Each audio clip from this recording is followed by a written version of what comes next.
Howdy y'all, welcome back to Texas E36 Garage.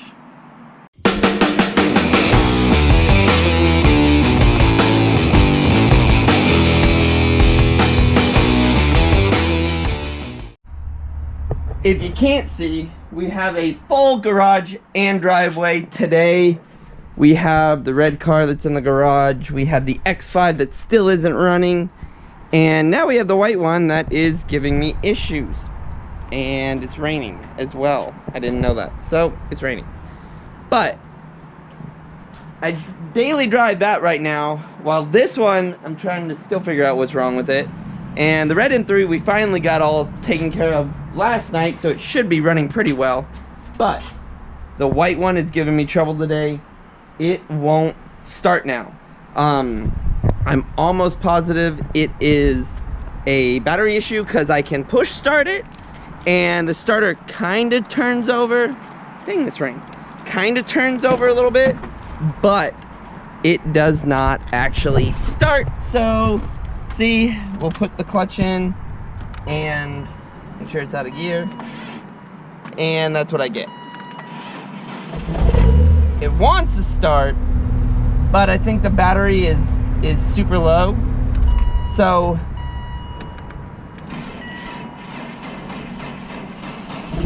see, it wants to, but if we turn it off and try to start it one more time, it won't do it. It's dying. So, I think it's battery. So what we're gonna do is, I know the battery is brand new in the red car, and since the red car doesn't move that much, and this battery is there, easy accessible, we're going to swap batteries real quick, see if that fixes this issue, then run that battery down to O'Reilly's to see if it's a bad battery or something else. So let's swap batteries. So now that I've busted a sweat just by replacing a battery, let's see if this fixed our problem. If this thing starts strong, then we know it's the battery. We'll take the battery down to O'Reilly's and see what's up. If not, then we know it's something else.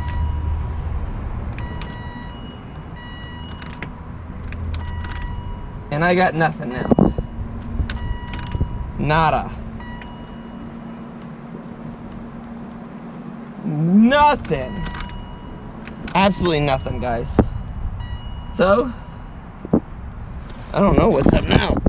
We gotta figure that out. Shoot! So, I think the starter died. That's the only thing I got. I've charged. So, where we left off, we have zero starter engagement at all on the car anymore. After we swapped the battery, you saw it was like hard to start. Now it won't start at all. So, I've swapped the X5 and the M3 around. The X5 we're taking to the shop on Saturday to get it diagnosed so we can actually figure out what's wrong with that. I moved this one up here, and I've also went in the meantime while the camera is charging because the camera died, went and got a starter and an alternator for this one. We're gonna do some more diagnostics on it to see if we can't kind of figure out what's going on. Gonna try to maybe possibly jump the starter, see if the starter engages, and then that kind of will eliminate a few items, and then we go to the starter, the relay that's under the dash, and then we'll also check the clutch pedal engagement, because I know that the clutch pedal has to be pushed in for the car to start. So if that has gone bad under there, then that could attribute to why it's not starting. But the slow start makes me want to say that it's the starter or a ground or something like that. So gonna pull off this panel underneath, see if we can't fiddle with the clutch engagement switch, and go from there and kind of diagnose this a little bit before this rainstorm comes and annihilates us. So let's get to it. I passed the neutral safety switch on the clutch thinking maybe that could possibly be it, maybe, but it wasn't it at all. So it didn't do anything. Same exact symptoms, We've already checked all the fuses, and we've gone through everything, and there's nothing. We do smell an electrical smell coming from basically the starter area, so I'm assuming the starter fried itself. That happened on that one. It took a little while. It took like a year and a half of driving that car before it finally went out, but this one went a little bit quicker, so you know, it is what it is. It happens. Okay, the alternator is an 80 amp. I had to check that because I had to order 2 from O'Reilly's,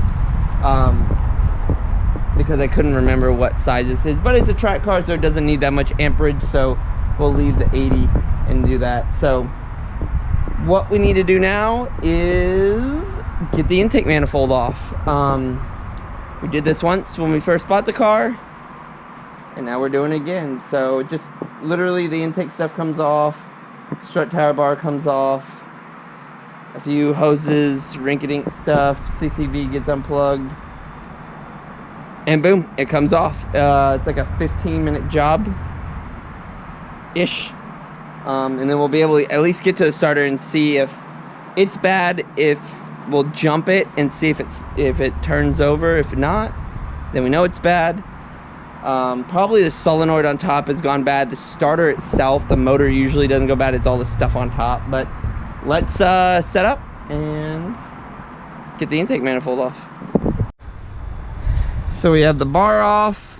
I'm gonna put the screws for the struts back on temporarily, just in case. I don't want to lose them, slash I don't want anything to pop off for any reason. If we jack up the car, I don't want the struts to fall through. But that's that one's got some look like there's cross-threaded at one time. I don't know what was going on there, but put those back on, just hand tight, don't have to do anything crazy. And let's pull the cover, the intake, the elbow, and we don't have to disconnect the throttle. We'll just pull that all together when we take off the intake manifold. So we have the intake off, we have the throttle body off, we have the bolts underneath that hold the intake manifold there off. That has taken us all of like 5 minutes.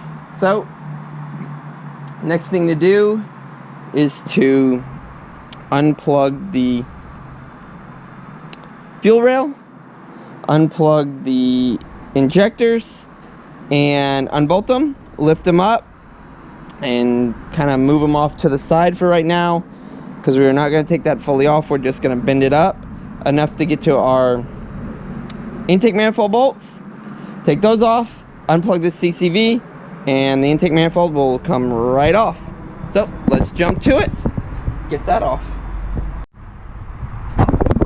Well, it's all off. So the intake manifold, we have everything. You can see there's some white residue above the starter on that hose, and there's some sort of like oxidation on the starter. So from what I can tell, it looks like the starter shorted out or just stopped working. God, these bugs, June bugs are everywhere, and they're getting in the way, but they love the light. So we're gonna try to jump the starter and see if jumping the starter does anything, because if it does, then I guess it tells us the starter's good, but then the wires are bad. I don't know, or there's a ground bad or something, but gonna try to jump it with a screwdriver, see if that does anything. If that does absolutely nothing, then we know the starter's bad and we'll swap it out. Well, we'll unplug the battery, then we'll swap it out and get it all ready for the new starter right there. And yeah, so let's try to jump the starter, see if anything happens. If not, then we'll go about removing the starter. So we just tried to jump the starter with the screwdriver. absolutely nothing happens. So I'm gonna just assume that something happened internally, probably in the solenoid of the starter, and it caused it to go bad, which it happens. It was going out on that one, on the red one, for like a solid year, but I was able to bump it and get it going. But I replaced that starter. Now we'll replace this one with the new one, June bugs, and go from there and see if that solves our no start issue. So all we have to do is unplug the battery and start pulling this thing off.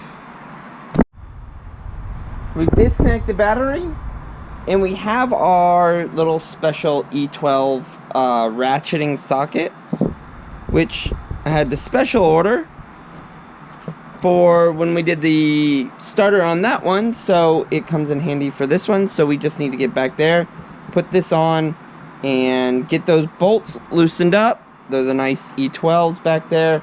Get those loosened up. Once we break those loose, then we can come to the front, take all the wires off of the starter itself, and then we can loosen the rest of the bolts and pull it out. Well, it is night 2. I ended last night early since we got everything off, and all we had to do is pull the starter stuff off.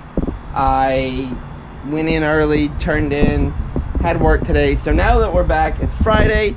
I have all night to replace this and get everything back together. We have a new alternator, new starter. So all we have to do is pull the starter off now, pull the connections off, pull the starter out, put the new one in. So let's jump to it. After fighting for it for just a little bit, trying to get those stupid bolts out, these 2 little bolts, one was not 100% stripped, but it looked like someone tried to do it with a regular 10-point. So guys, the issue, which I found as soon as I got to the starter, is our ground strap nicely, look at that, right there, was not even touching, not even grounding, so it wasn't doing shit.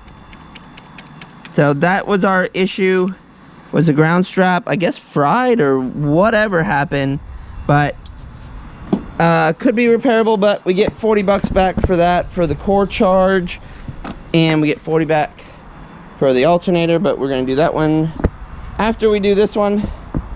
Gonna get the new starter in, and then once we get that in, hooked up, then we'll pull the alternator off, put the new alternator on, and then put everything back together, and we should have this car running.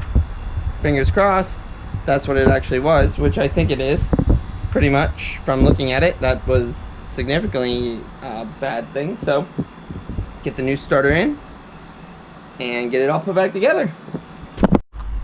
So starter's in, we've tested it, we jumped it, it turns, it starts, it'll actually start the car, so plus on us.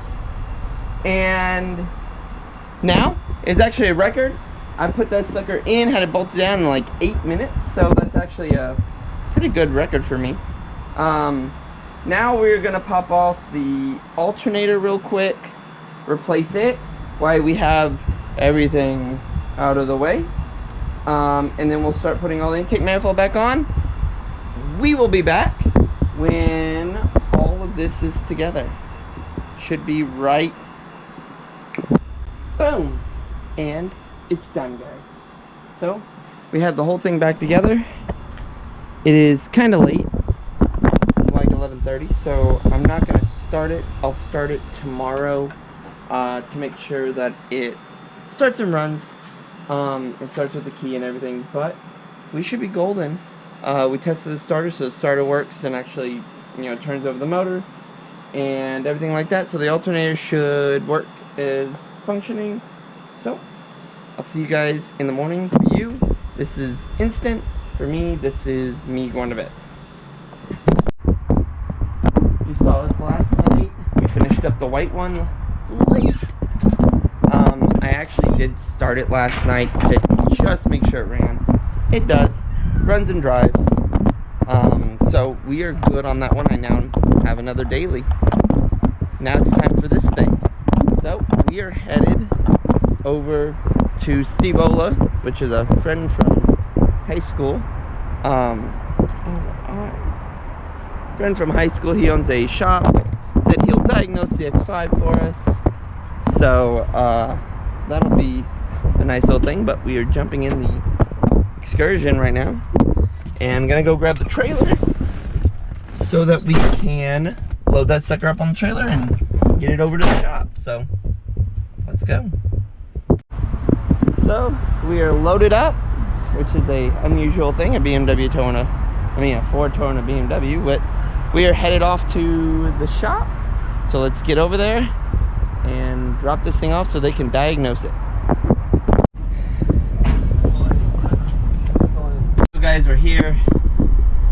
The mechanic diagnosed it kind of right off the bat that it's off time, and that it may be trashed motor and it needs a new motor, so we'll see. I'm leaving it with him so he can really diagnose it and figure it out, and we're gonna go from there. He said maybe easy, just swap a new motor in. So guys, we are back. Steve is going to diagnose the car. He seems to think that the motor's blown, so we will start doing some research. If anybody has a lead on an N62 4.4, let me know. I'm gonna do some research here locally and see what we can find.